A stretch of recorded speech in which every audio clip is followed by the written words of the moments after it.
Liar.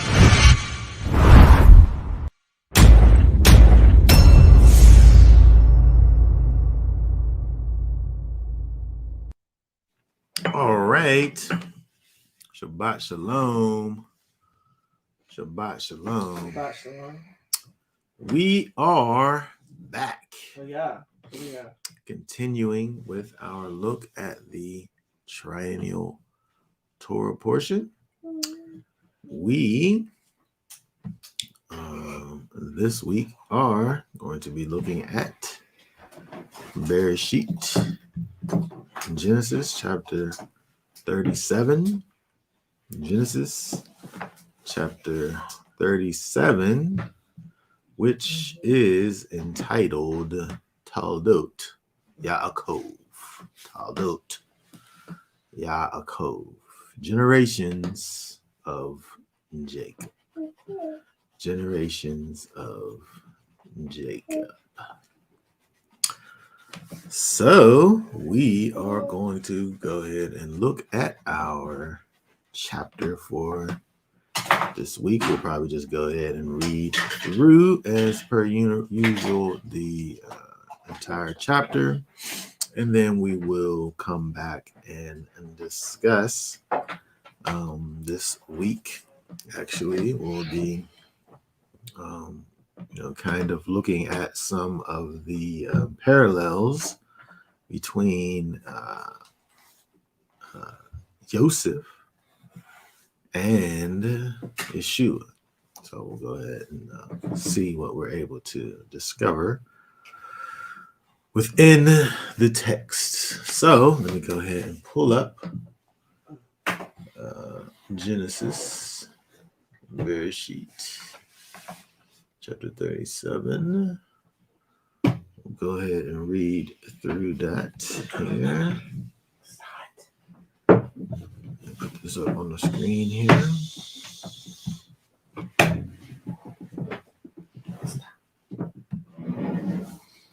All right, go ahead and read nice and loud here, starting with verse 1. 1. It says, and Jacob dwelt in the land of his father's sojourners, in the land of Canaan. This is the genealogy of Jacob. Yosef, being 17 years old, was feeding the flock with his brothers. And the young man was with the sons of Bilhah and the sons of Zilpah, his father's wife. And Yosef brought an evil report of them to his father. And Yisro loved Yosef more than all his children, because he was the son of his old age, and he made him a long robe. But when his brothers saw that their father loved him more than all his brothers, they hated him, and were not able to speak peaceably to him. And Yosef dreamed a dream and told it to his brothers, so they hated him even more. And he said, please listen to this dream which I have dreamed. See, we were binding sheaves in the midst of the field. And see, my sheaf rose up and also stood up. And see, your sheaves stood all around and bowed down to my sheaf. And the brothers said to him, shall you indeed reign over us? Shall you indeed rule over us? So they hated him even more for his dreams and for his words. And he dreamed still another dream and related it to his brothers and said, see, I have dreamed another dream. And see, the sun and moon and the 11 stars bowed down to me. And he related it to his father and his brothers. And his father rebuked him and said, what is this dream that you have dreamed?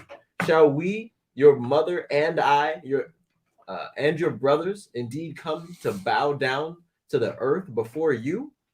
And his brothers envied him, but his father guarded the word. And his brother went to feed, and his brothers went to feed their father's flock in Shechem. And Yisro said to Yisro said to Yosef, are not your brothers feeding the flock in Shechem? Come, I send you to them. So he said to them, here I am. And he said to him, please go and see if it is well with your brothers and well with the sheep, and bring back word to me. So he sent him out of the valley of Hebron, and he went to Shechem. And a certain man found him, and see, he was wandering in the field. And the man asked him, saying, "What do you seek?" And he said, "I am seeking my brothers. Please inform me where they are feeding their sheep." And the man said, "They have left here, for I heard them say, 'Let us go towards Dothan.'" So Yosef went after his brothers and found them in Dothan. And they saw him from a distance. And before he came near them, they plotted against him to kill him.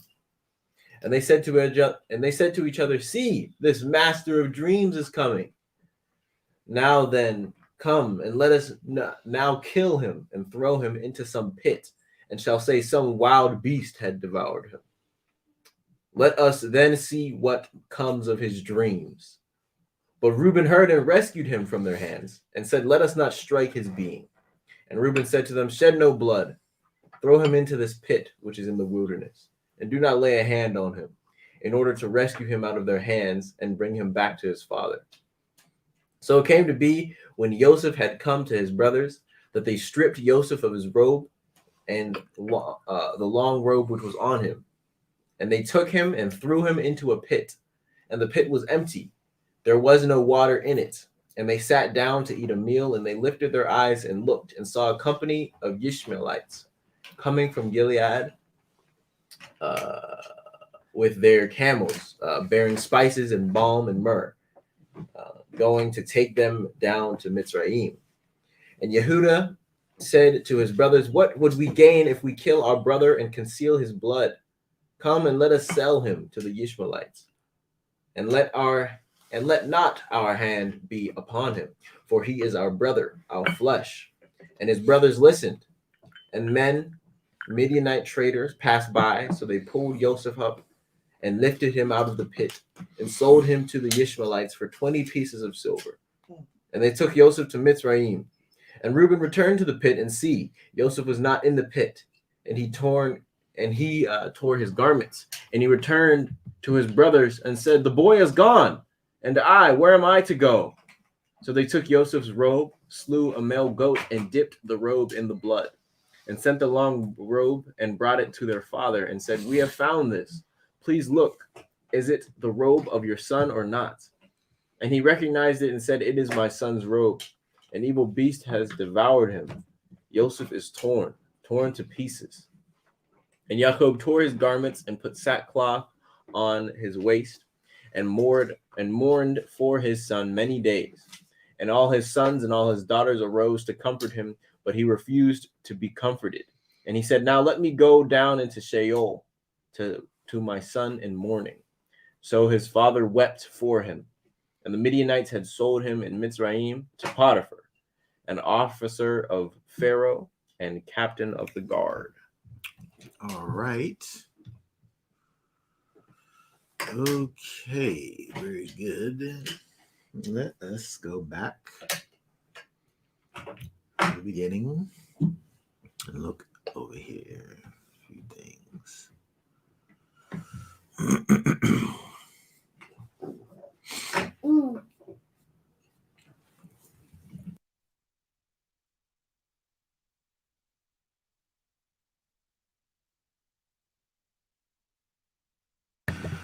All right, let us go back to the beginning here.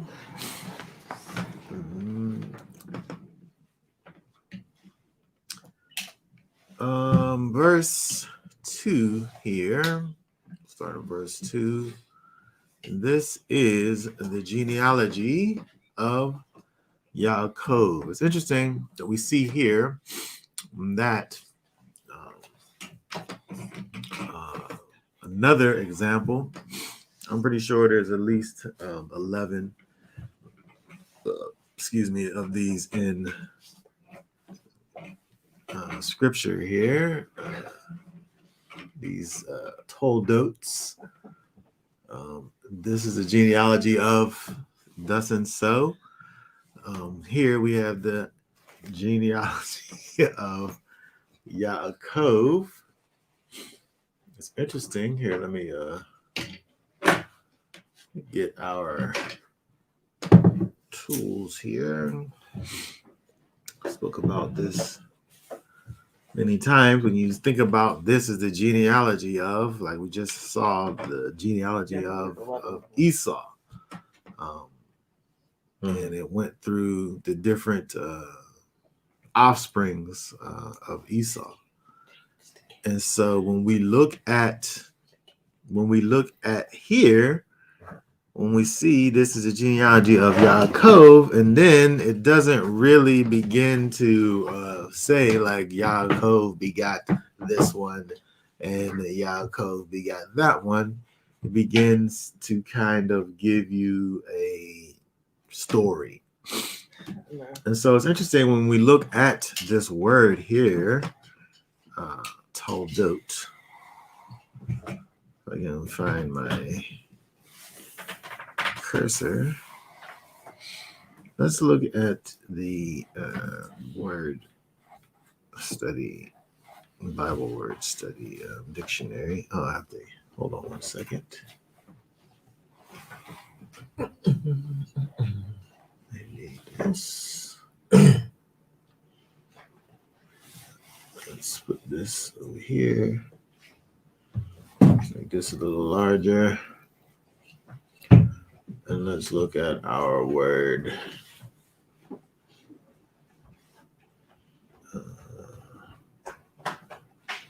Here. Okay, so there's a word here. Toldot, feminine noun meaning a generation. This key Hebrew word carries with it the notion of everything entailed in a person's life and that of his life or her progeny. And so when we think about this word Toldot, it kind of has kind of this all-encompassing situation, connotation associated with it. And so when we see this is generations of Yaakov, and we expect to hear those that came from Yaakov, but instead it begins to speak to you about one of his many sons. At this point, he, well, I guess at this point, all of his sons have been, oh no, not all of them have been born. Joseph don't know about his little brother, right, at this point. So, is his mom dead already? Yeah. So, but the main purpose of, it seems, the way that is given to us as a genealogy of Yaakov is almost as if the story of Yosef is kind of this over, I don't want to say over, but highly emphasized portion of the life or the generations of Yaakov. Because he's the one that gets the firstborn blessing. Yes, but we don't know about that necessarily at this point. But that's, I mean, I'm just saying that he's the main character.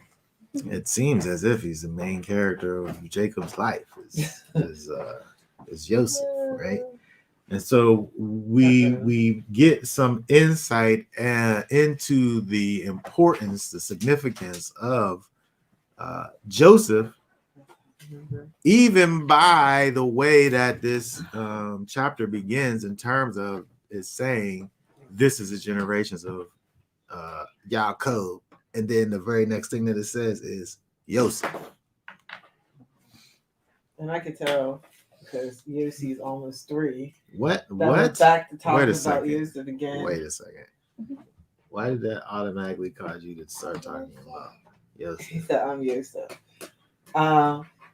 Because the main reason that you named Yosef is because you kept on that's what studying about him. You think that for like weeks and months. It just is coincidence, I would say.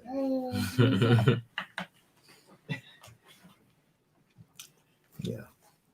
Okay, let's look at this. Let's see here. Yosef. It begins. The Yosef looked at you. I know. Well, let's look at this a little bit more. So if we look at this word here, Toldot, Toldot. Toldot. This actually is kind of a word that comes from a word. Toldot. Tolda. The word that it comes from is yalad. It's the root, right, which means to bear young, to beget. The act of a midwife, lineage, bear, beget, birth, born, children. When we think about Yaladim, we're talking about those that have been born, right? A Yalda is a woman, pregnant woman, or woman in birth. Yeah, so the action here is kind of interesting that the action kind of is It's the word. Is the noun. Issue.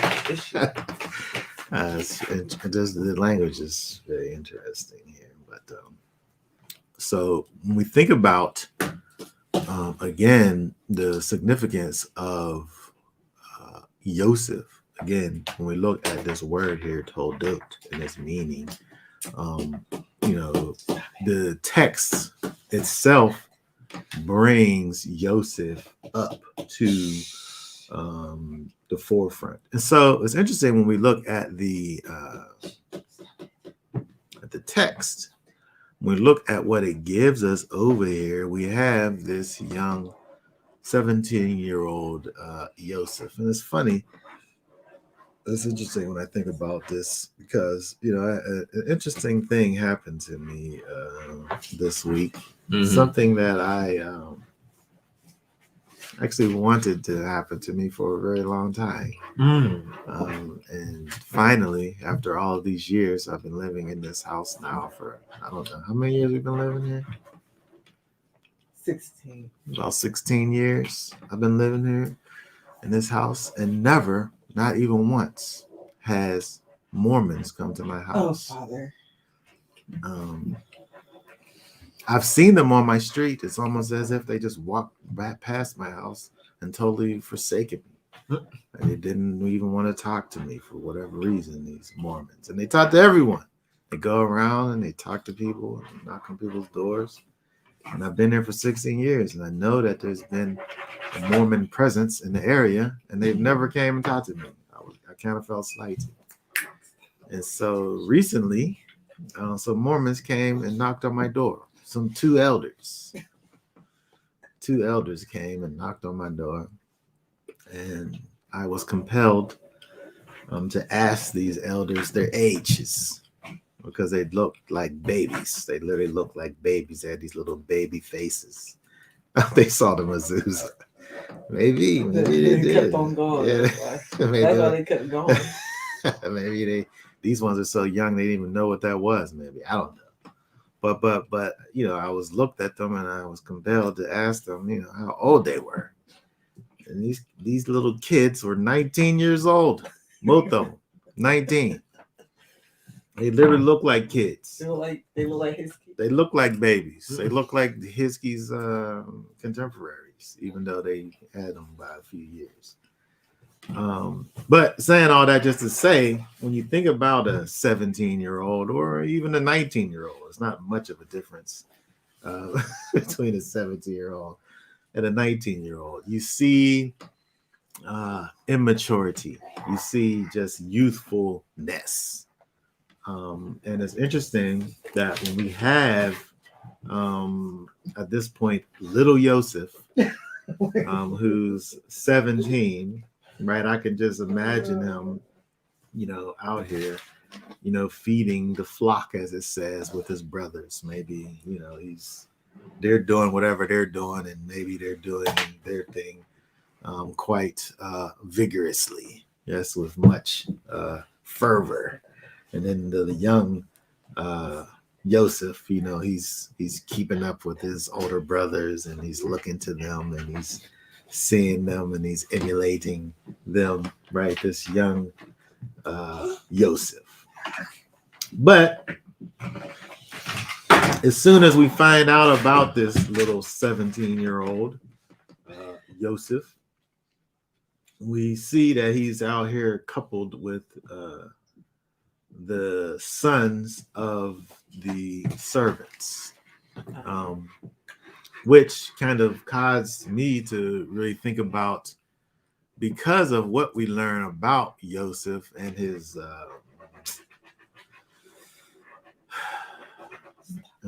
the way that he's favored by his father, right? The way that he's favored by his father, and then when you think about these other sons who are in fact older than him, but they're the sons of the handmaidens, does he have like this weird kind of little brother, I'm younger than you, but daddy likes me better than you kind of attitude with these brothers of his? It seems like he would.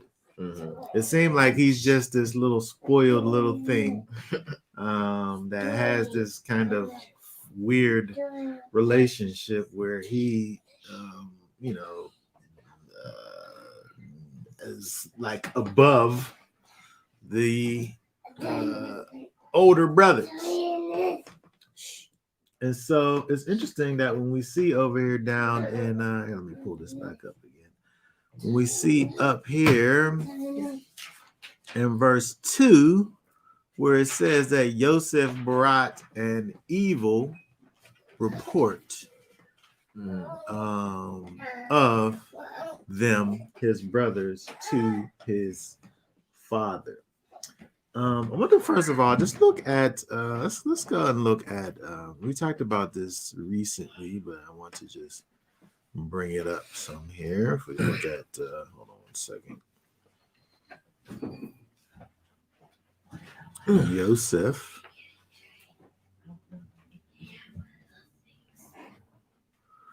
Yosef, which here means let him add. Let him add. It means to, let's see, if we look at the root of Yosef is Yasaf, to add or to augment. To augment. Let's look at this here. If we look at this word here,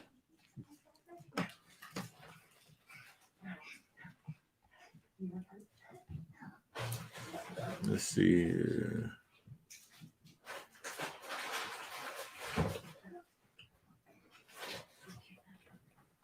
Define augment.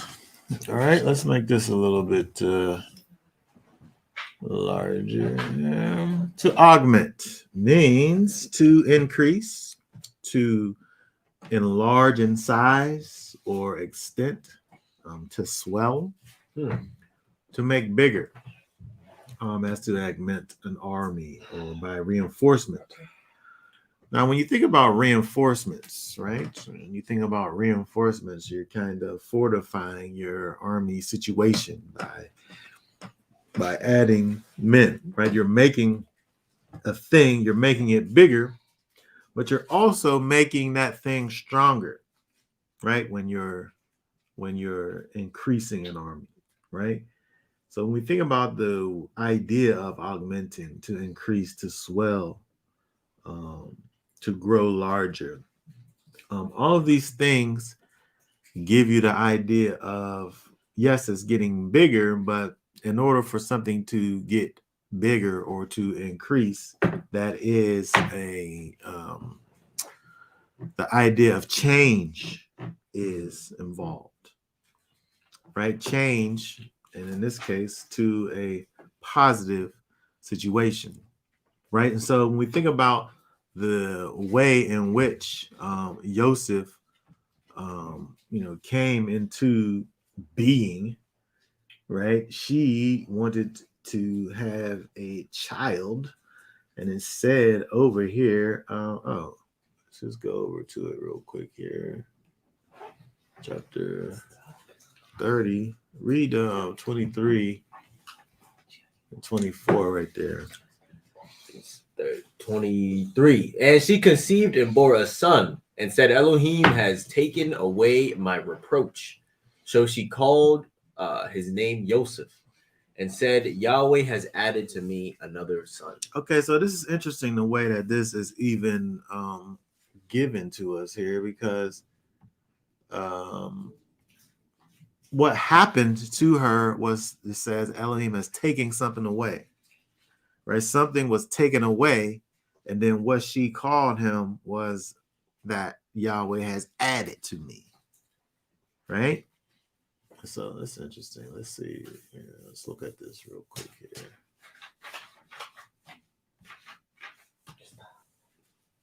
Oh, that's the root there, Asaph, right? And so this is with the yod there, you get the Yosef, right? And so the root means to take away, right? And so when you combine this this idea here with adding this yod to the situation, it means to add. So the way that as it says here, the reproach was taken away was by the adding of another son. And so this son, when he was added, he in fact added what's this here? The opposite. The opposite of disgrace, right? Which I don't know is opposite of disgrace, grace, right? She had shame, and then shame was taken away from her when he was added, right? And so when we think about again Yosef, with her situation with he let him add, or he will add, we have this this augmentation that happens in the life of his mother momentarily. And also we have this kind of prophetic standpoint where Yosef is destined here for greatness, because he will add.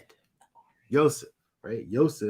He will add. He not only add to the family, but he adds to and increases the quality of the family, from a future standpoint. That's what he will do.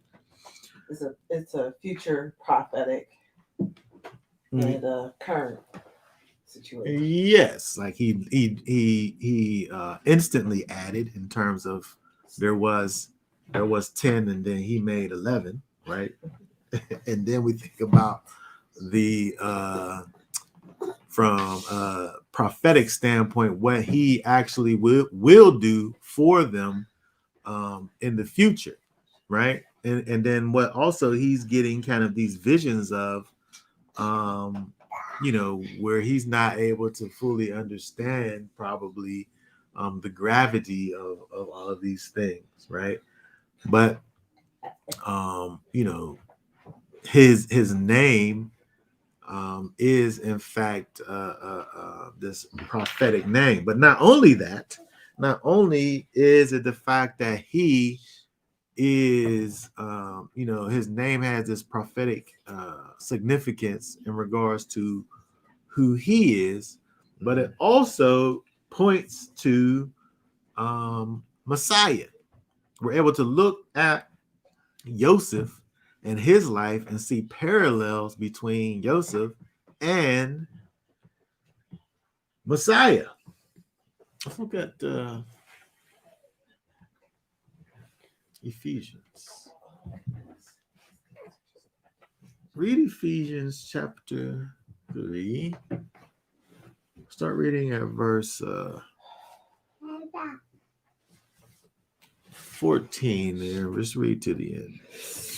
For this reason I bow my knees to the Father of our Master Yeshua Messiah, from whom all fatherhood in the heavens and the earth is named, in order that he might give you, according to the riches of his esteem, by power to be strengthened in the inner man through his spirit. Okay, hold on one second. So this here is speaking about Messiah, something that the apostle is praying that Messiah is able to do is to give you, the people that are in Ephesus, to give you according to the riches of his glory by power. The riches of, do you think the riches of Messiah's glory add to your situation? Right? He says that he wants this for them to be strengthened, to be augmented in a positive way, to be increased spiritually in their inner man through his spirit. Right? He's literally praying that he will add to these people over here. He's saying to the Most High, Yosef, will he add? Right? Verse 17. Verse 17 says that the Messiah might dwell in your hearts through belief, having become rooted and grounded in love, in order that you might be strengthened to firmly grasp with all the set apart ones what is the width and length and depth and height, to know the love of Messiah which surpasses knowledge, in order that you might be filled to all the completeness of Elohim. He said, in order that you may be strengthened to firmly grasp. He wants you to firmly grasp, but he's saying that he wants you to be strengthened so that you can firmly grasp. He's adding, he wants for you to be added to. Right? And so it's giving you these characteristics of Messiah, who again, we're able to look back and see that he is foreshadowed by Yosef, who at this point, he isn't strengthening his people, his family, but he will in fact strengthen Israel, right? And so it's interesting when we look at Yosef and see these different parallels, because again, Yosef in his very name has this idea of, adding, strengthening, augmenting, changing from a positive perspective, those that he contacts. Now we have kind of this raw, he's just full of just raw knowledge, I would say. He's given knowledge by the Most High, but I don't know if he has wisdom. He's just, because he's just a kid. This is, like I said, why I wasn't able to take these. Well, not only are these people, these kids that came to visit me, they were Mormons. They came to visit you. They were Mormons. Well, I'm saying visit because they came before, and then remember I told them to come back another day because I was busy. Because I really wanted to talk to them. So yes, they in fact visited me, but they were kids, right? They had some information, but they didn't know how to properly. You tell them to send back some 40 or 50-year-olds. No, I didn't. Like, this offends me. It was quite offensive, right? But it was fun still at the same time. But you said you asked them if they got trained. I did. I said to them, did you go through some vigorous training to become an elder? And they said no. That was the whole answer. No, we didn't.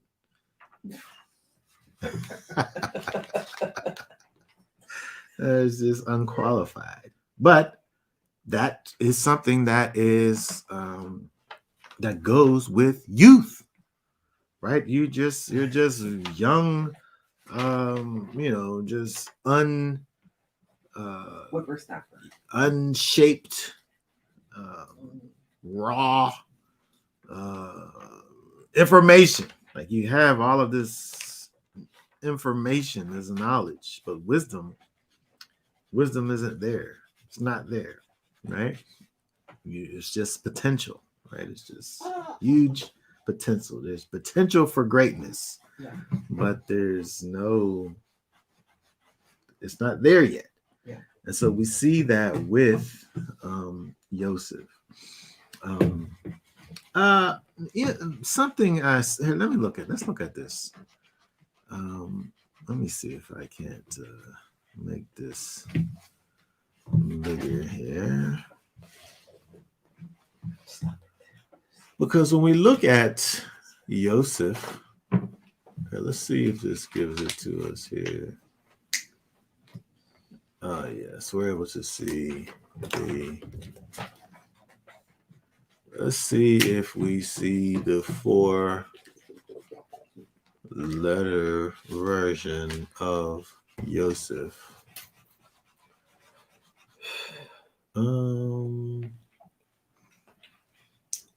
But don't give it to us here. Where's that little whiteboard at? Well, we just leave it because we can look up and down, I guess. Let's see here. Just in case. Okay, here it is. We can look at it like this. Okay, so Yosef. Every time you say Yosef, I know, it's funny. Is a yod here.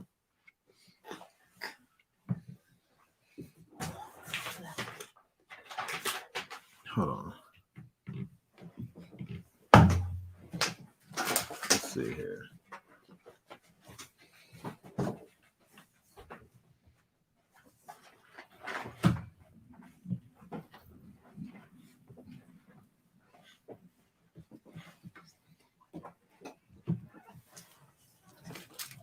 One second.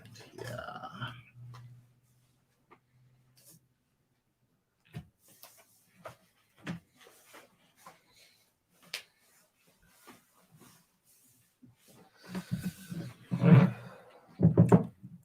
All right.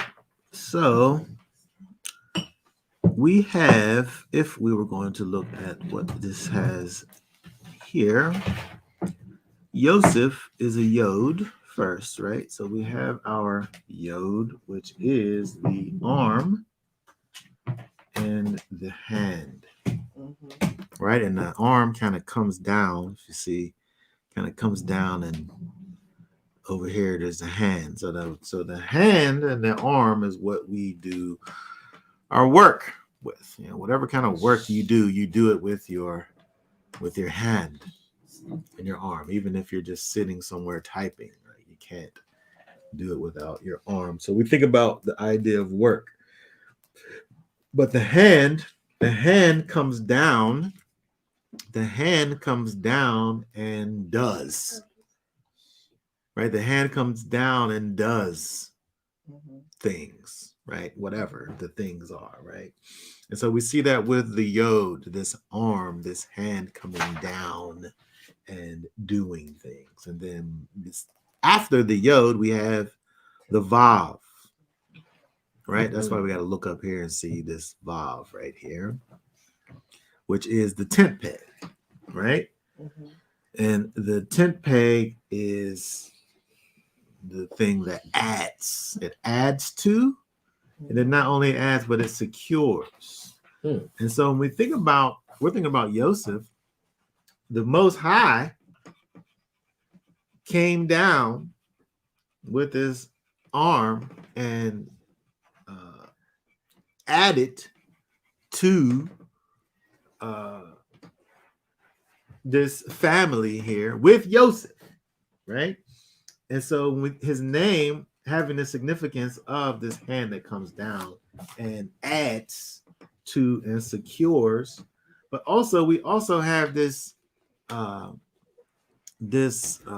samach, which is here is this thorn, right? Which has an idea of surrounding with thorns, which this thing will protect. It keeps out and it keeps in. And so we have this idea of security, right? Right? Which at this point, again, we don't see where Yosef is adding security to the situation. But if we understand the scope of his life, we certainly see where that is the case. And then if we think about the parallel that exists between Yosef and Yeshua, who most certainly adds the idea of security to our situation. He's able, Messiah is, to keep that which is out. And he's able to keep that which is in. Right? And then lastly, we have the pay, the open mouth. Right? And when you think about the mouth, it speaks, it says, it pronounces. Here's the mouth right here, this thing over here.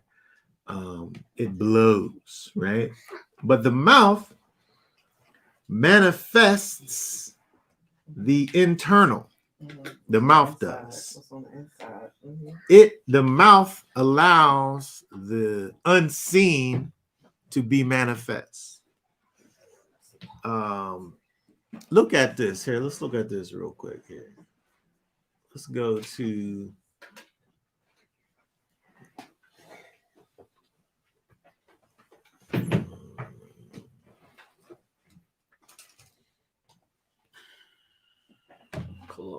Colossians. Read verse. Oh wait.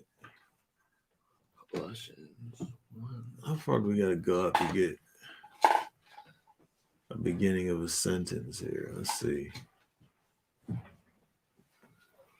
Let's just start right here. 12. Giving thanks to the Father who has made us fit to share in the inheritance of the set apart ones in the light, who has delivered us from the authority of darkness and transferred us into the reign of the Son of his love, in whom we have redemption through his blood, the forgiveness of sins, who is the likeness of the invisible Elohim, the firstborn of all creation. Yeshua is the likeness of the invisible Elohim. Yeshua is the manifestation of the unseen. Yeshua is the manifestation of the unseen. And so when we think about Yeshua, right, who is in fact the manifestation of the unseen, he is the one that surrounds us and protects us and keeps out and keeps in. He is the one who adds to our situation and secures us. He is the one that comes down from above and deals with it. He is the very hand of the Most High. Right? So Yeshua is Yosef. Yeshua is Yosef. Right? And so it's interesting when we look that at Passover when he talks about the arm of Yahweh coming down and rescuing the people. Yes. Absolutely. And so when we look at Yosef, like over here back in Genesis, imagine this young Yosef having this knowledge of himself, having these dreams and visions about himself and how that would cause him in his 17-year-old self to be. I feel like that's just appetite for destruction. Right, and we see that it is, right? A 17-year-old, I don't know if he needs to know how great he is because he's not able to properly manage that information. That's why sometimes you gotta let somebody figure it out kind of for themselves rather than tell them how good they are. You know that? Uh, No, I don't think you know that. I think I'm learning it over time. Are you though? I don't know. I don't. Maybe I'm I'm gonna not. say you don't. I'm gonna say you don't know.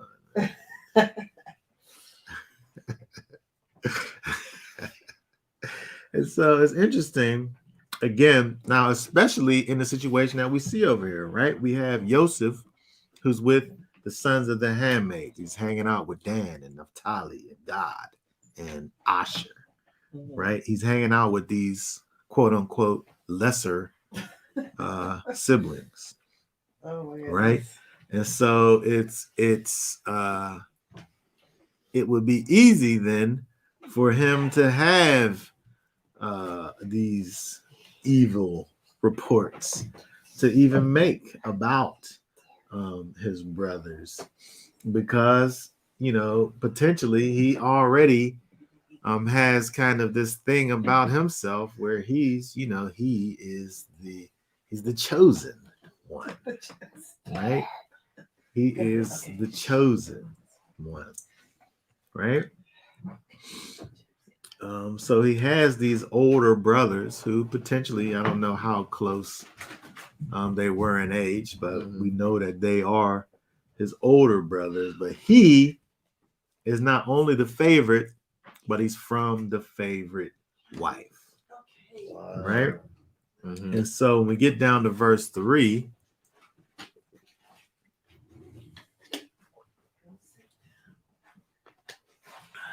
let's go back. Genesis. Go back to Genesis.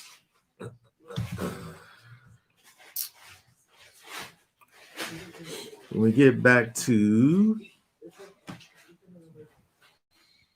verse 3, we see that Israel loved Yosef more than all his children, it says. He loved him the best.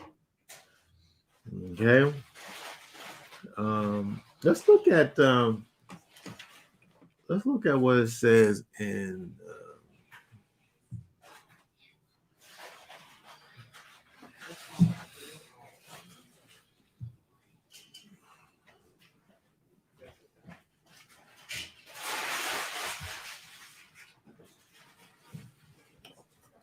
let's look at Matthew.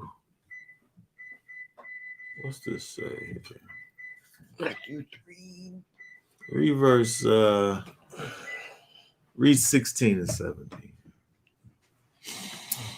And having been immersed, Yeshua went up immediately from the water, and see, the heavens were opened.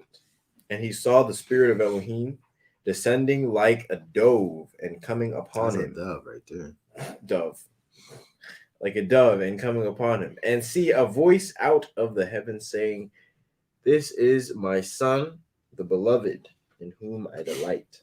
This is my beloved son, right? And the people, I don't know if the people heard, right? And see a voice came out of the heavens. So it seems like the people heard this voice that came out of the heavens, this proclamation, right, from the Father. This is my beloved son. Yeshua was, in fact, the beloved son. Just like Yosef. Yosef was the beloved son of all his sons, right? Just like Yeshua. What's it say over here? Let's see what this is.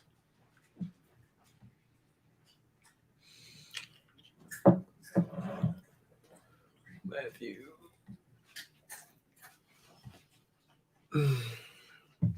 Matthew 17.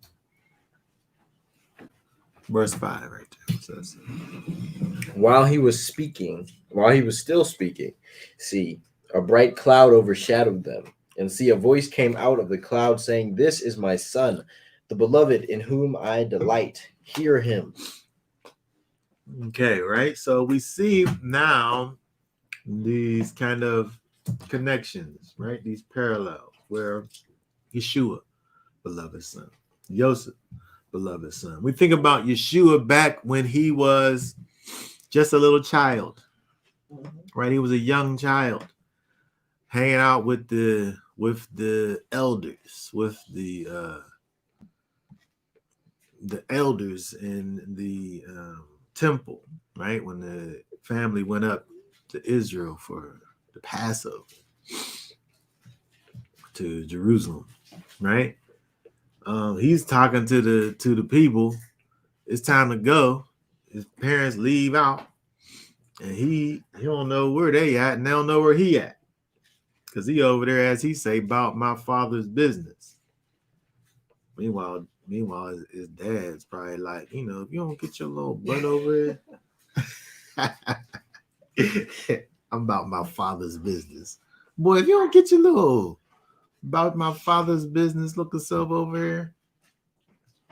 But that was the young Yeshua, right? That was just, it said he was just like 12 years old, right? He's just a little kid, really. But he has all of this knowledge at the time, right? And then it talks about the fact that he, let me see if I can find it here. It talks about how he grew in maturity in, let me see, this is probably at the end of, let's see, the second chapter, maybe. What's this?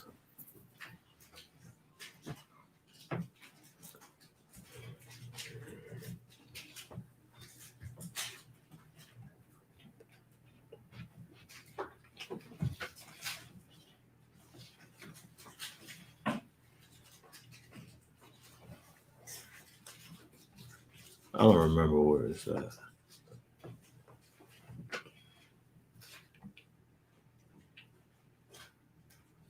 Maybe it's not even in Matthew. But it talks about, oh, maybe it's in Luke.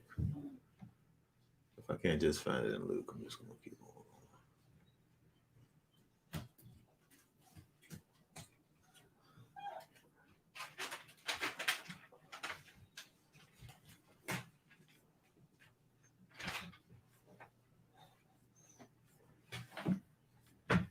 Oh, here we go. Luke, here, read, let's see, Luke 1, start at verse 78. 78. Through the tender compassion of our Elohim. Hold on. Let's see here. Here we go. 76.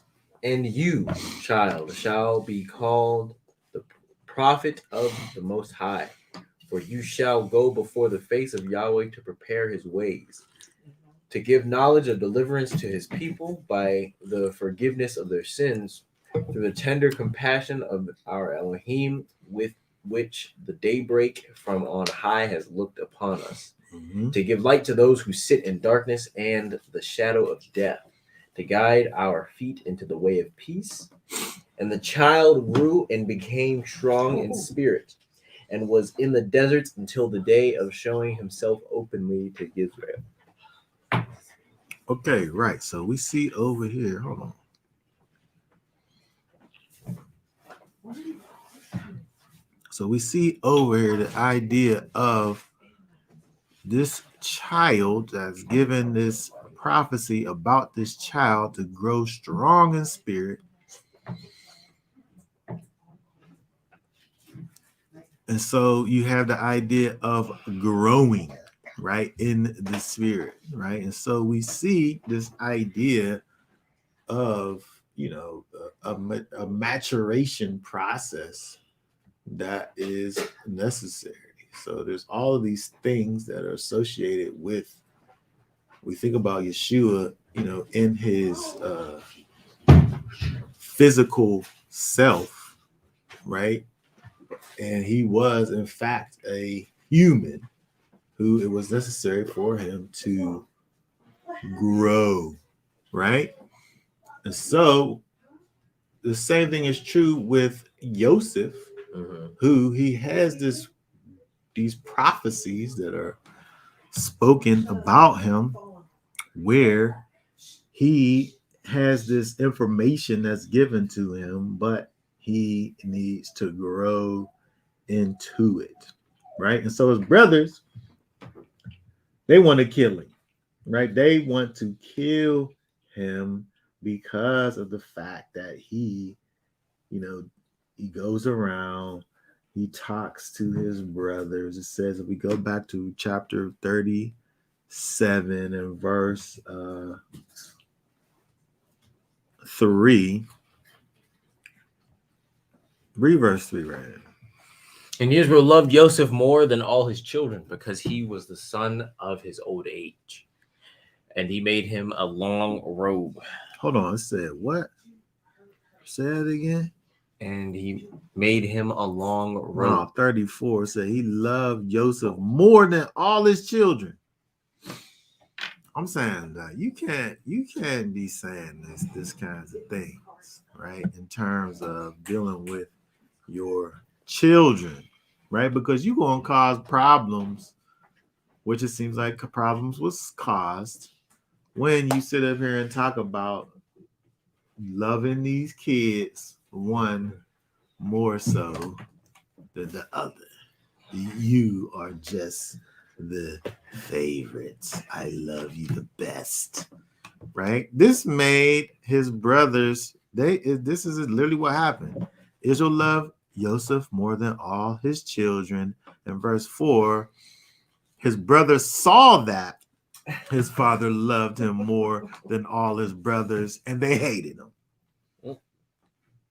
And they was not able to speak peaceably. It was impossible for them to be able to speak peaceably with their little brother, because of directly connected to the fact that the father, they knew and saw that the father loved them better. Like he made him this long coat. They made him this long coat, right? And this coat of many colors. Yes, you gotta get one of those. No, he doesn't. Kind of behavior. I'm gonna throw him No, in he the pit. doesn't. And so we see all of this. Oh, what's this? What does it say? If the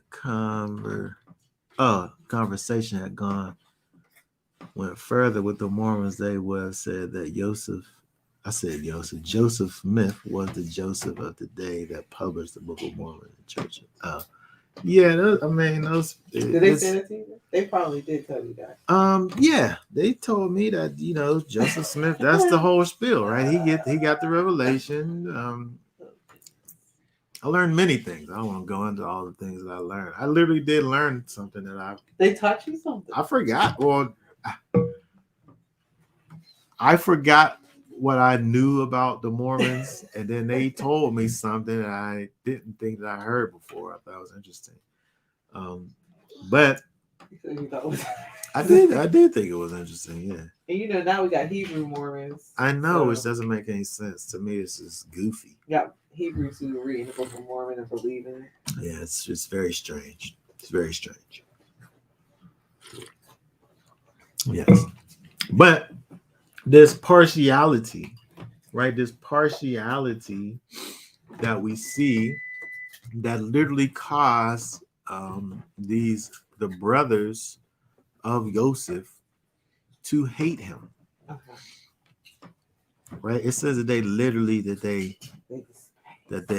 sonade, right? To hate, enemy, foe, odious, right? The mere thought of Yosef caused a stench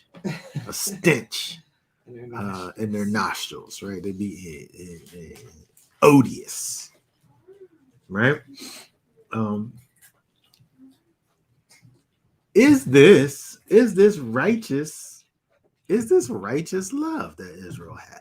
Israel loved Yosef more than all of his children. Is this righteous? Were the brothers just, I don't know, were they just jealous, envious?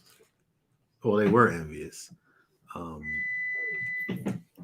But was it righteous? Is that righteous? The love that Israel had for Yosef? He had a right to love him more because, I mean, the whole situation was messed up. Well, first of all, you would say that it was, but go ahead. Go ahead. I think he had a right to love whoever he wanted to love the most. He could have loved. He picked the right one to love the most. He just was too young to know it at that time. Wow.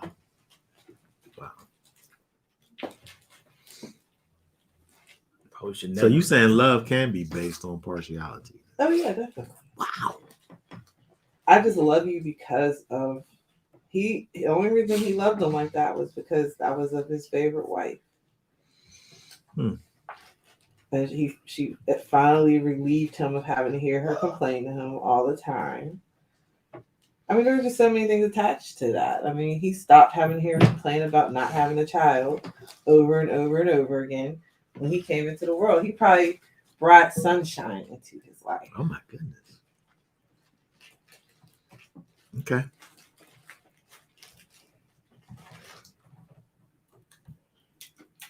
Read Deuteronomy 10, 17 and 18.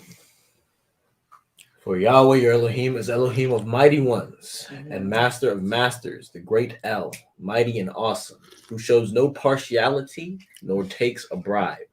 He executes right ruling for the fatherless and the widow, and loves the stranger, giving him food and a garment. Oh my goodness. Wow. The Most High, these are characteristics of the Almighty. This is what he said, right?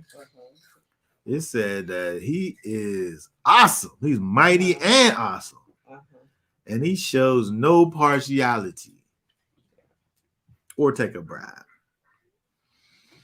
That's what it said. And so that's the difference. That's the difference right there. That's some righteous love right there. You don't see no partiality, right? If he love you, he love you.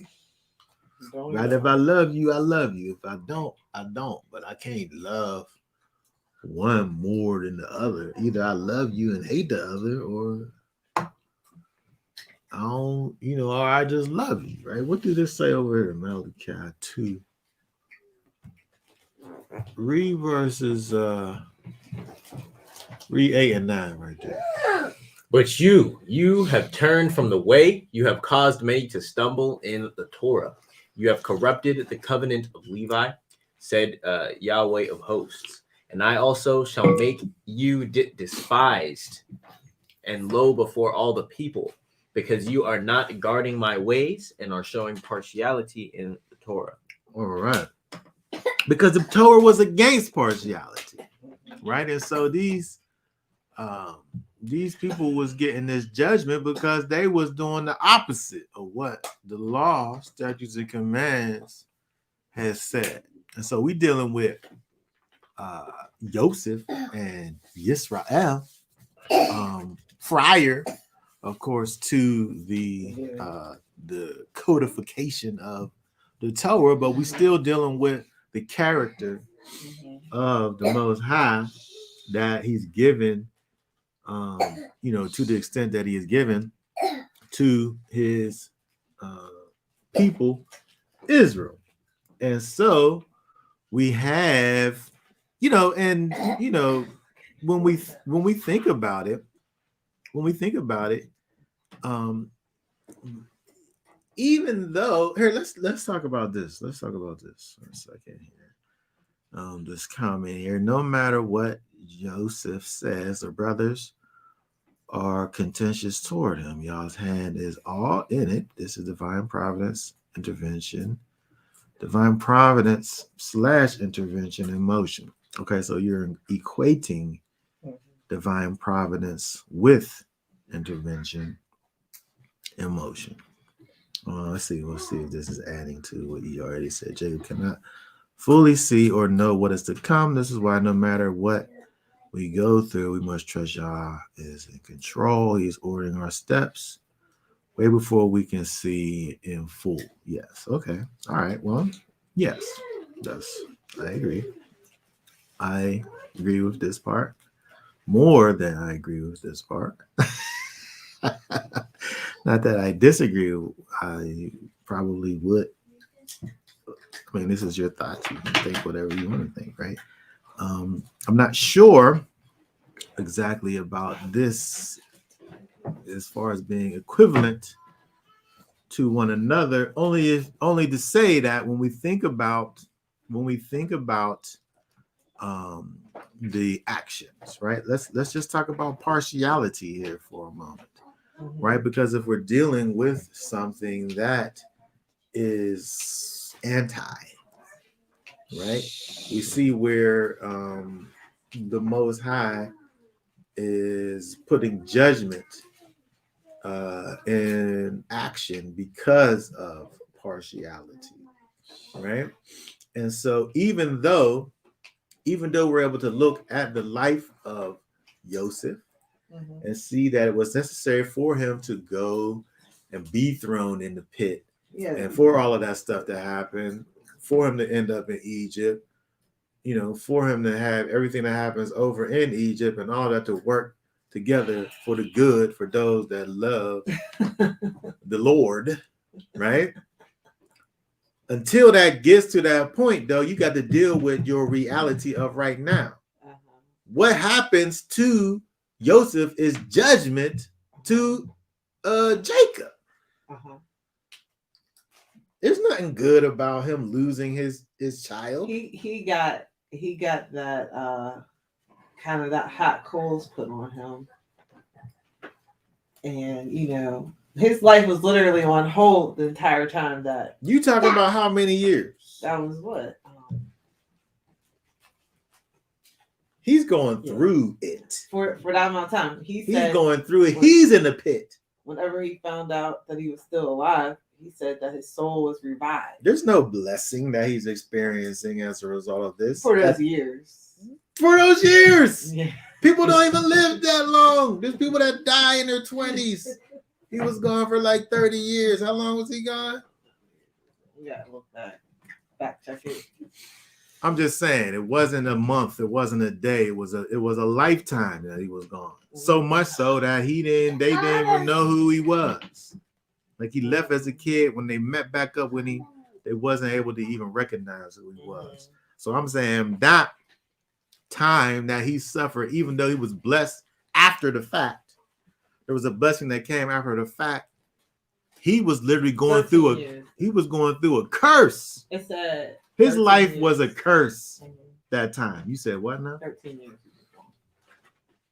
He was 30 when he got released. Right. Okay, so his life was a curse, right? But it was all for the purposes of the Most High. But the way that it plays out, he creates this atmosphere. 40, because he got released when he was 30, but then it was 37 at 7 years of plenty, right? So then so that's 20 years. It was 20 years. It was a long time. It was 20 years. It was long enough for him to be unrecognizable to his brothers. It was 20 years. 20 years. Okay, fine. And so the thing about it is that I'm saying that this thing that he's going through, even though it ends out to be what happened to them, what they looked at as evil, the Most High turns it into good. But it really was evil, though. It was a lot. He was messed up, right? And so, but all of this is a result of the way in which Jacob dealt with his family. with these situations that he creates. He created this whole hatred that existed in his household because of the partiality. Look at this. Here, let's look at this. Hold on. Comment: for my thoughts are not your thoughts, neither are my ways your ways, says Yahweh. That's what it says, right? That's what he says through the words of the prophets. So we don't understand the things that the Most High allows to go on, but it is still, in fact, the things that the Most High allows for us to be doing for his purposes, right? But let's look at verse. Let's go back to Bereshit 37. Read verse 5. And Yosef dreamed a dream and told it to his brothers, so they hated him even more. So you already have this situation between the brothers, right? And then so Yosef, he probably he don't care anyway. But I'm saying that Yosef, in his immaturity, I'm saying that he lacked wisdom. I'm saying that Yosef lacked wisdom. Let's look at something real quick here. Let's go to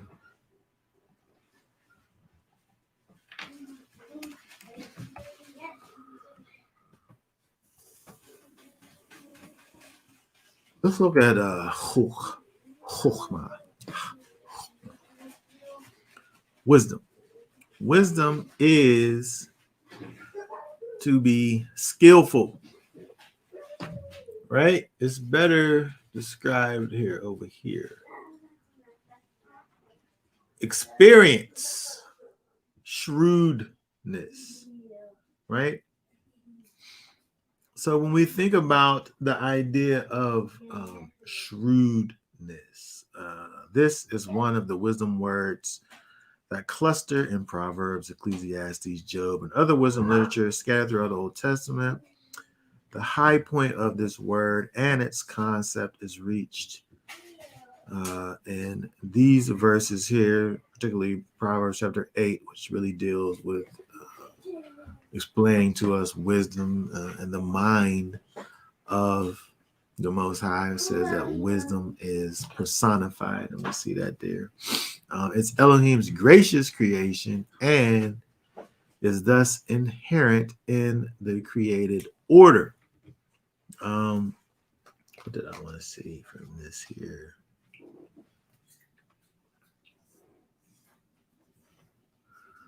Oh, let's drop down here where it says he employed wisdom as his master craftsman to create all things. Rulers govern wisely by means of wisdom provided by Elohim. Wisdom keeps company with all the other virtues: prudence, knowledge, discretion. When you think about prudence, knowledge, discretion, you think about having information and then being able to use that information in its best way. I could know what to say and then don't say it right, and it destroys everything that I said. Right? I can take something that needs to even be said, but because of the way in which I say it, the discretion that I use to say it, or lack thereof, could cause someone to not be able to accept the thing that's being said because of the way that it was delivered. Right? If I take a plate of food and I slop the stuff on there, just take the food and just keep on piling each different thing like all on top of each other, right? Bring it over and just drop the plate down in front of somebody. Like it might be some good food, but then I done mixed it up with stuff that you ain't supposed to mix together, and then threw it down, and it kind of falls off of the plate a little bit when I slop it down on the table. Like it might be good, but the presentation, right? Mm-hmm. And so we have to think about the presentation of these dreams, because the things that he dreamt is absolutely true, right? The thing that Yosef saw will in fact come to pass. And then when you even look at here,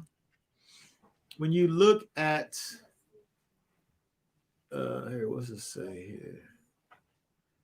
After the dream, verse 11. Read verse 11 right there.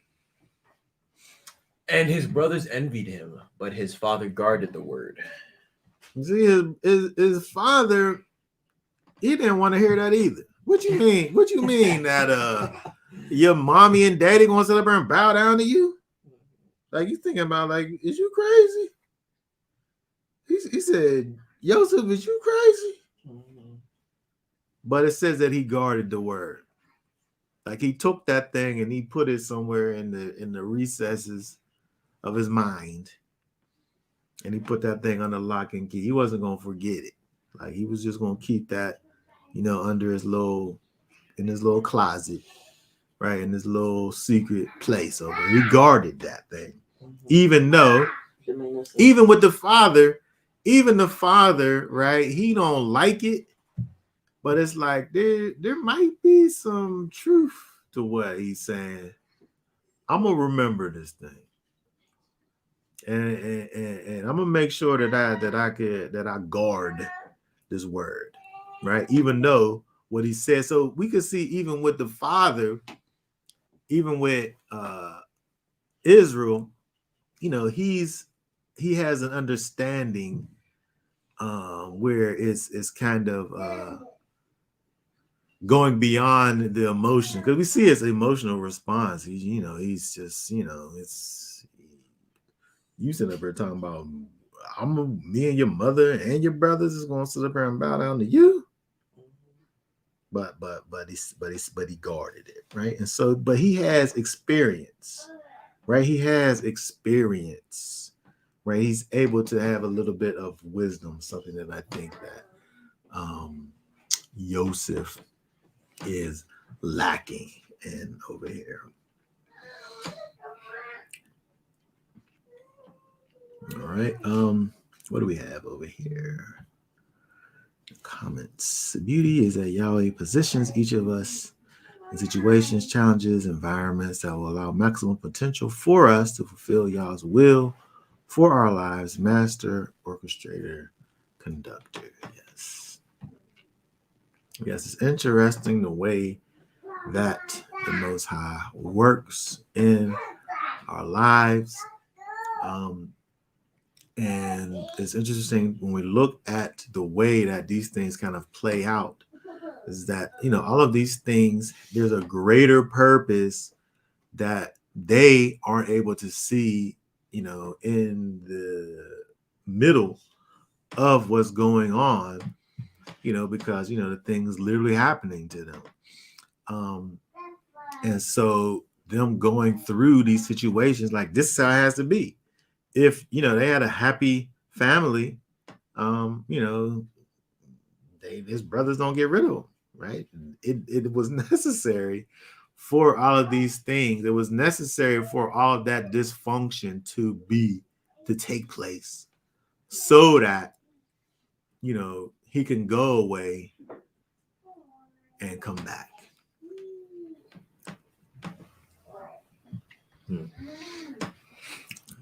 Let's see here. In verse 8, the brothers' envy has consumed them to the point that they ignore their ability to interpret the dream as well. Yeah. And it's like, why would they? Why would they even attempt to do it? Because this thing kind of was a compounded thing. You already had the fact that he was this favorite, right? And so maybe if he was regular, maybe if he was just a regular, sibling to them, and he didn't have the partiality, and he had a dream, and maybe if he just, hey guys, like I just dream, like, what do you think it means? Like, I don't know. I'm sure there what. Oh my goodness. And I care about my dreams. Oh wow.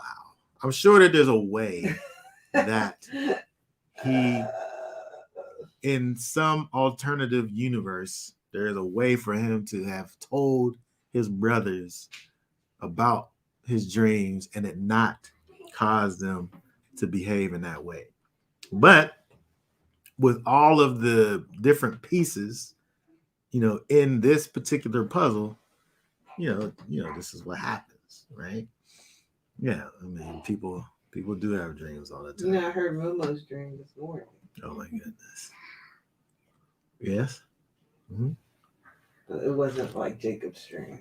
I mean, Joseph's dream. Sorry, Yosef's dream. Yeah. Oh, it wasn't. All right, let's look at this. Let's go over to what's this verse here? It is 7, right? Yeah. It is impossible for the world to hate you, but it hates me because I bear witness of it, that its works are wicked. Okay, when we think about Yosef, when we think about the parallel between Yosef and Messiah, Yosef was hated. He was only telling the truth. It was the truth, right? But the truth, it can be offensive, right? The truth can, in fact, be offensive, right? And Yeshua is talking to his disciples, saying that, the world is going to hate you because the world hates me, right? And so it's interesting that, again, we have this same kind of connection, parallel between the favored son who's hated for his words, right? Yosef was hated for his words. Yeshua was also hated for his words of truth. What's this say? What's it say in chapter 3? 32. It says, and what he has seen and heard that he witnesses, and no one receives his witness. Yeshua walked around. He did all kinds of things when he was in his earthly ministry, and when he went back to his hometown, they didn't even mess with Yeshua. They was like, hold on, I remember you. How you somebody, and I know where you grew up at. Right? Those were some faithless people over there. His brethren from where he was, the people who knew him, quote unquote, the best, for all intents and purposes, hated him. Right? What's this say over here?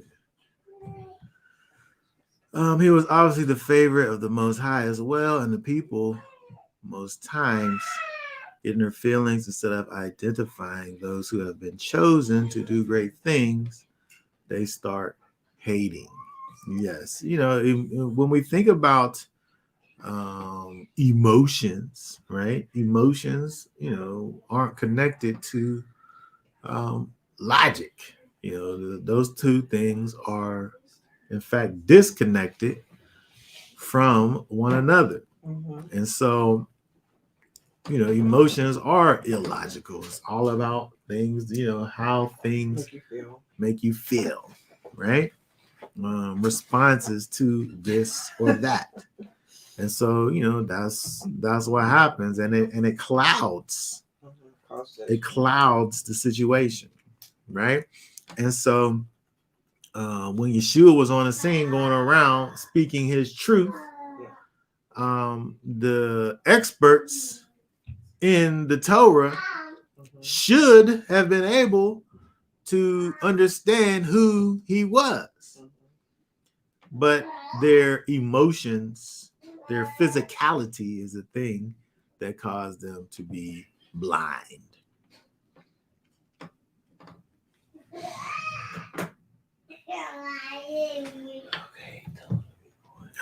Then in the end, his own brother sold him out. Yes, that's what happens, right? That's what happens. So we see the manifestation of the hatred that was by Yosef's brothers, right? All right, let's keep on going here. Let's go back first of all to Genesis 37.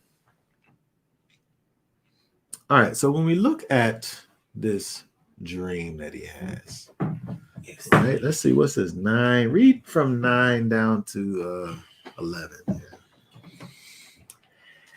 And he dreamed still another dream and related it to his brothers and said, "See, I have dreamed another dream, and see the sun and the moon and the 11 stars bowed down to me." I mean, think about what this means. I don't understand why you gotta really tell. Right, think about what this means, because he's thinking about his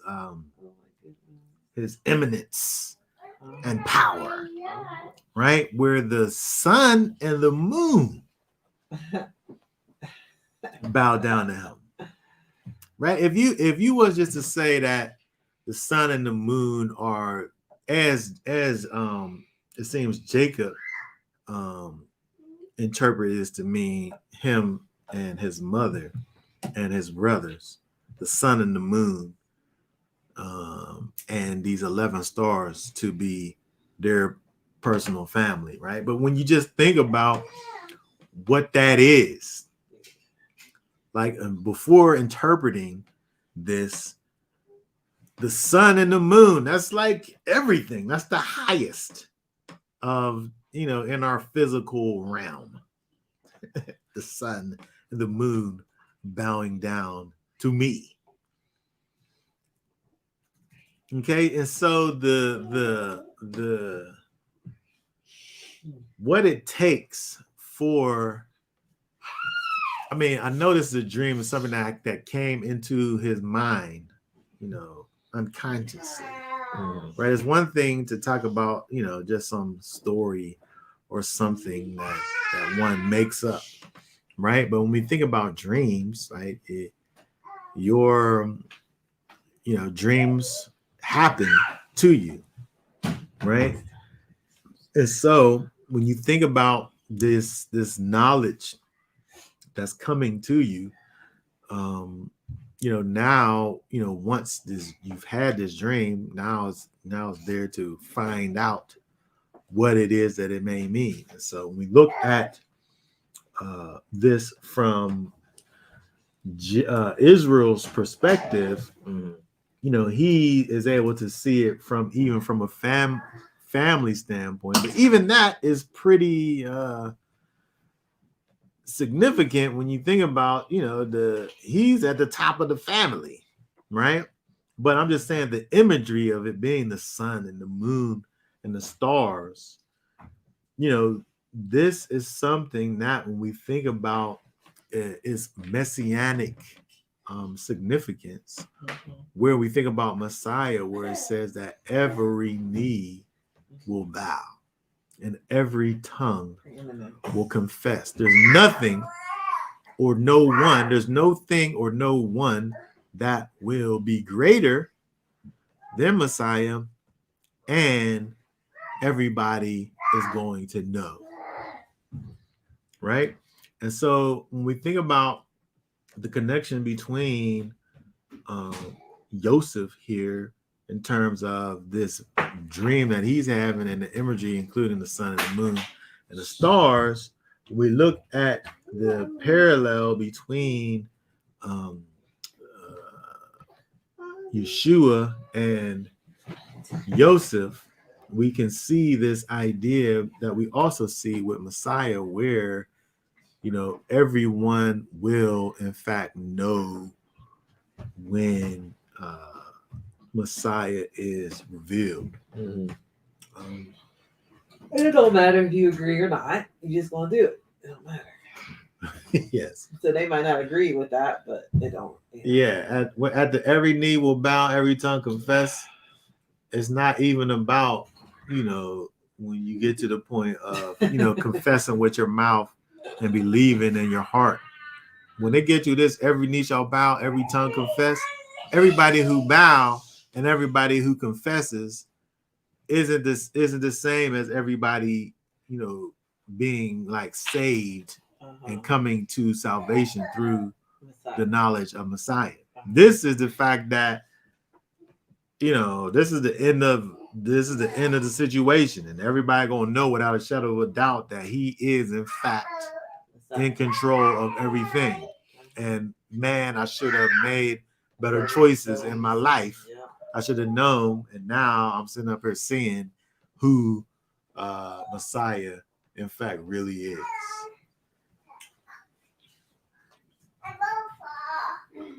What's the verse I'm looking for here?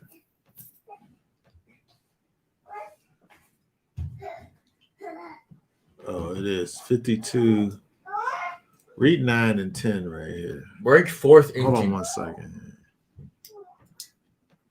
Go ahead. Break forth into joy. Sing together, you waste places of Jerusalem. For Yahweh shall comfort his people. He shall redeem Jerusalem. Yahweh shall lay bare his set apart arm in the eyes of all the nations, and all the ends of the earth shall see the deliverance of our Elohim. Okay, very good. So again, when we think about the deliverance of Elohim, everybody's going to see it, but everybody's not going to be participating in it. Everybody's not participating in the deliverance of Elohim, even though everybody's going to see it. Right? And so when we think about the idea of every knee shall bow and every tongue confess, this is the same thing over here, right?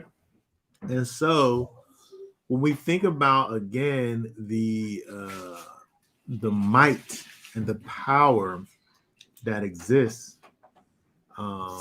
in Messiah, right? When he comes, it's interesting that the dream that Yosef had was so kind of over the top in terms of being the sun and the moon and the stars, because when we look at the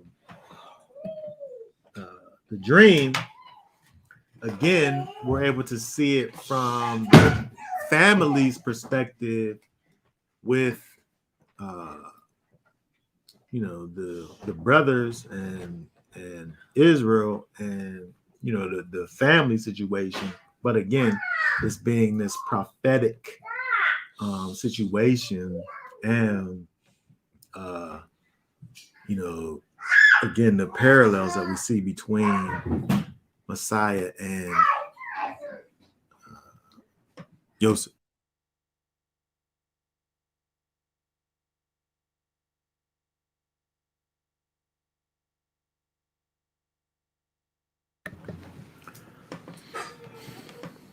Okay, let's go down to verse 18.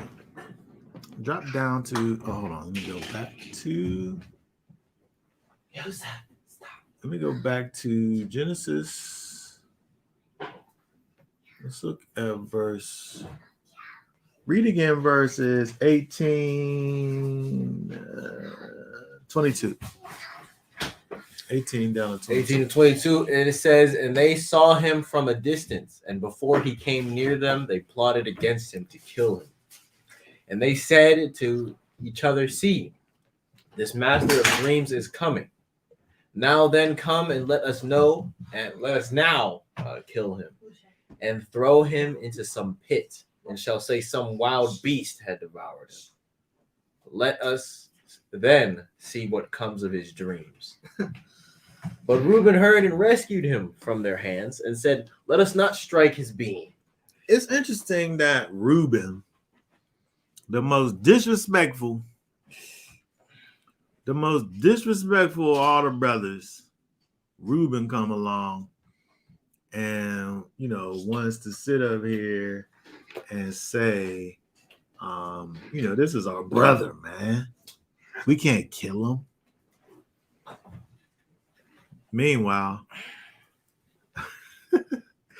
Reuben, the one that sit up here and go into his brother's mom, his dad's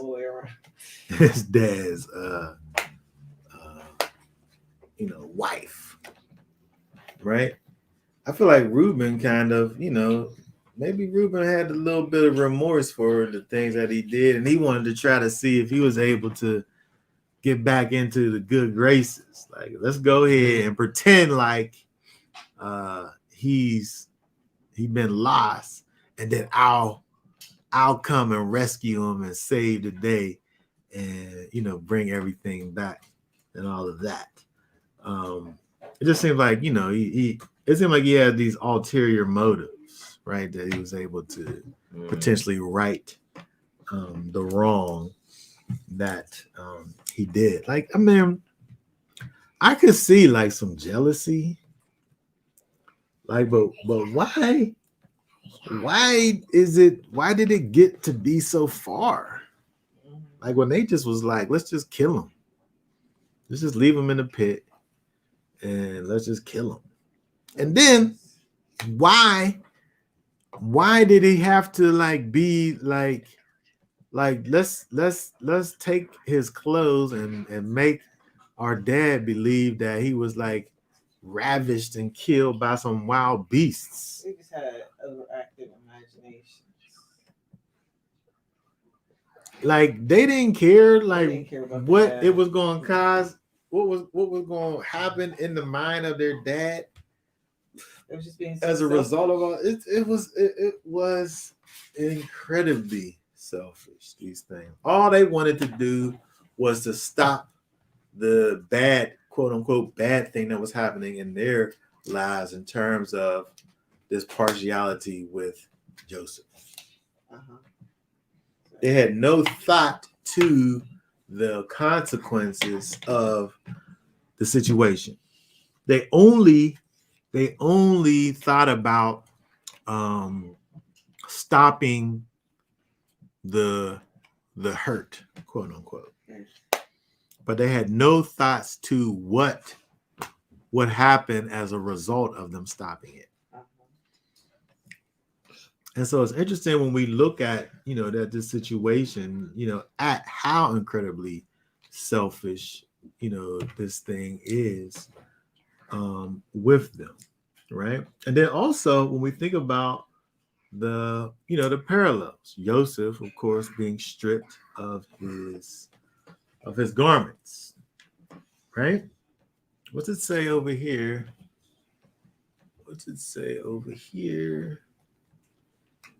Matthew.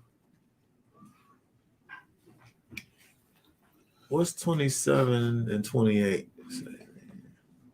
Then the soldiers of the governor took Yeshua into the court and gathered the entire company of soldiers around him. And having stripped him, they put a scarlet robe on him. And 29? Oh, yeah, 28 or 29. And plating a I meant to say 27, 28. Yes, you read it. Good. Oh, okay. So we see that Yeshua, he was stripped of his clothes, right? And then when he was stripped of his clothes, and he was thrown in a pit. Yeshua was also put into a pit, a grave, right? And so we see that it's interesting that we see kind of the connections between, again, Yosef Yeshua with the idea of, Yosef was, if there was any stature, if there was any kind of position that he held, if it was just in his own mind, or I think more importantly, in the mind of his father, his position was changed, right? He was taken down from being the favorite, because he was essentially dead, right? He was gone, right? And so he went from a particular place, and then he came down from that place. In this case, it was because his brothers took him down, right? But when we think about Yeshua, who was in a place of preeminence with the Father, came down also because of his brothers, right? Yeshua came to redeem Israel, right? He came to redeem those that were lost. And so the reason why he lost his status, his position, was on account of his brethren. Joseph went into a pit. Yeshua went into a pit that was in a cave. Right? So he probably went horizontal, and Joseph went vertical. But it was still like a pit, right? By his brother. By his brother. By his brothers. He was killed by the Jews. Why is that so offensive? Why is that offensive? Because that's what they say. I know, but that's what happened. They say that the Jews killed Jesus. But didn't they, though? Why is that offensive? They said, let it be on us and our children. That's what it says. I'm just trying to figure out why that's offensive. That's really what happened. The Jews killed Jesus. That's what happened, right? That's cracking me up. Okay. All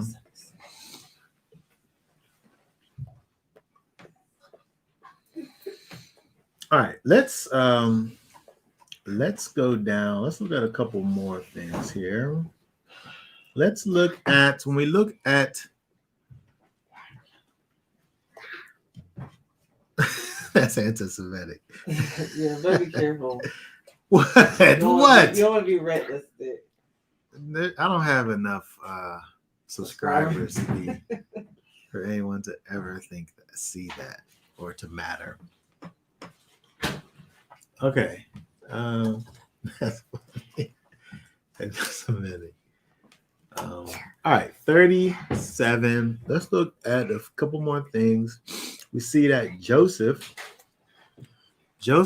in verse 28 was sold for money, for 20 pieces of silver to these Ishmaelites, right? Sold for money. Yeshua was also sold. A little more. Yeshua was a little more expensive than Yosef. Yeshua was sold for 30 pieces of silver. It's interesting that when we see, wait a second. It's interesting that Judah, that Yehuda, is the one who wants to sell. Let's look at this. Let's look at verse 26. What's that say right there? And Yehuda said to his brothers, "What would we gain if we kill our brother and conceal his blood?" I said 27. Judah's the one, right? Yehuda is the one. When we think about Judas, Judas is Yehuda. They got the same name. Yes, they do. Judas is the one who sells Messiah. Mm-hmm. And so, isn't it so interesting that you have kind of the person that has the same name that is the culprit here in terms of, the betrayal of their own brother. Interesting. Okay, so again, we look over at this chapter, kind of coming down to the end of this whole thing. We look at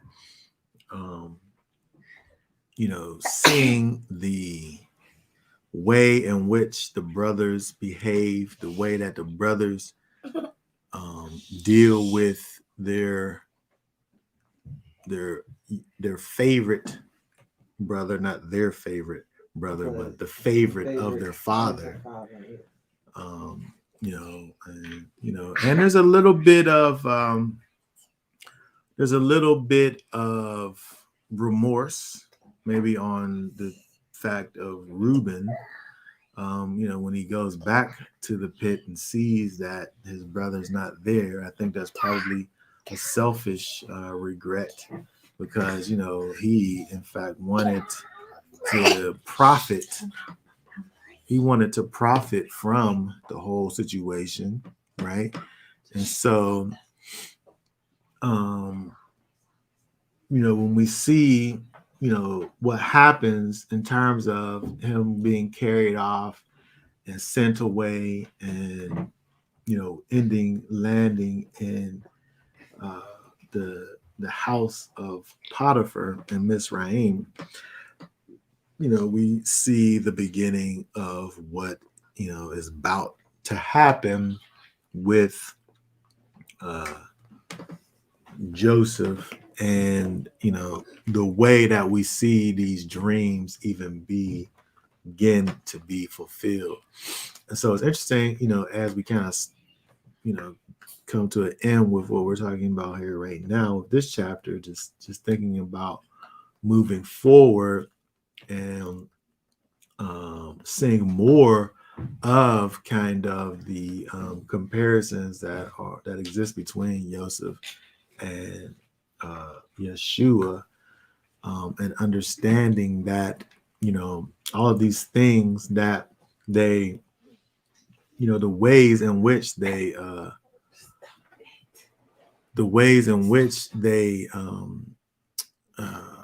compare with one another, like it's almost unending. It's almost like you could just look at every single thing that is said about Yosef.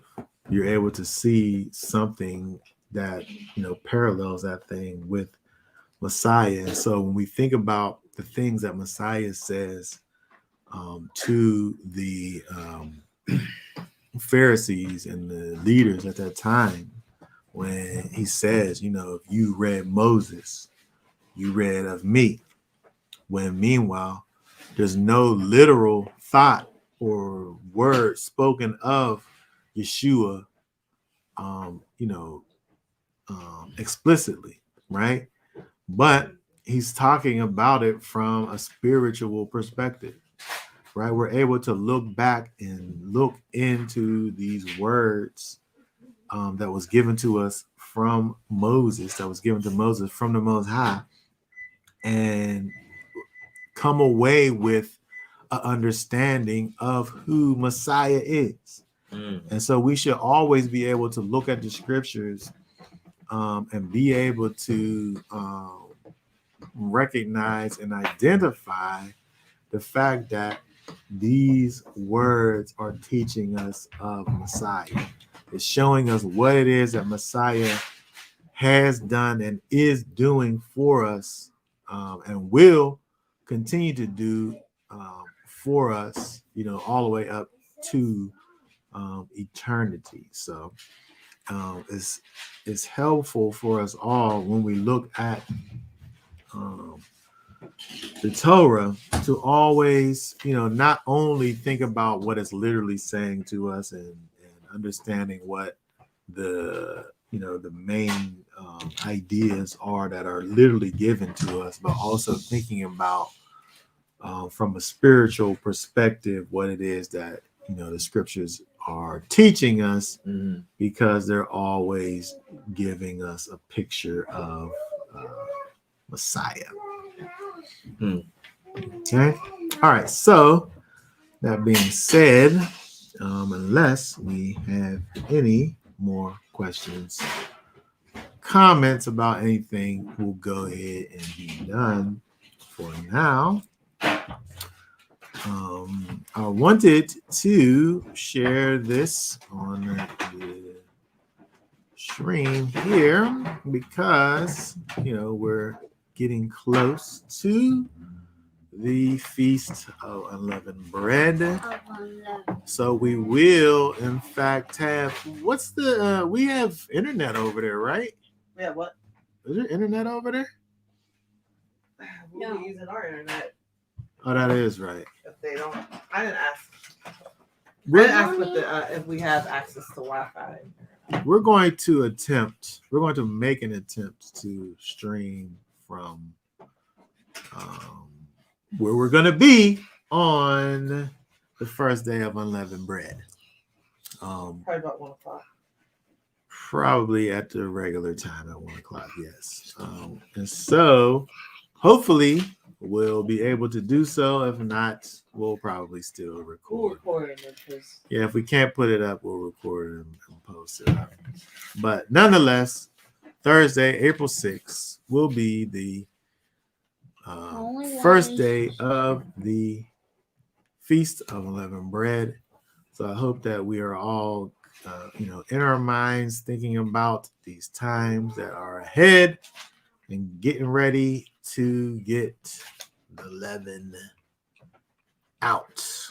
All right. So that being said, so no broadcast on Passover. Oh no! Passover? No, we're not doing no broadcast on Passover. Yes. Yeah, and we'll be broadcasting on Shabbat. Yeah, we'll be back on Shabbat at the same Shabbat time at the same Shabbat channel on the Shabbat after the first day of Unleavened Bread. But the next time that we will be broadcasting will in fact be Thursday, April 6th at 1 o'clock from this particular place. You're in Pittsburgh. In the city of Pittsburgh, yeah. That's where we'll be at. That's the islands. All right. So that being said, we will say Shabbat Shalom. Shabbat Shalom. Shabbat Shalom. And y'all bless. Y'all bless.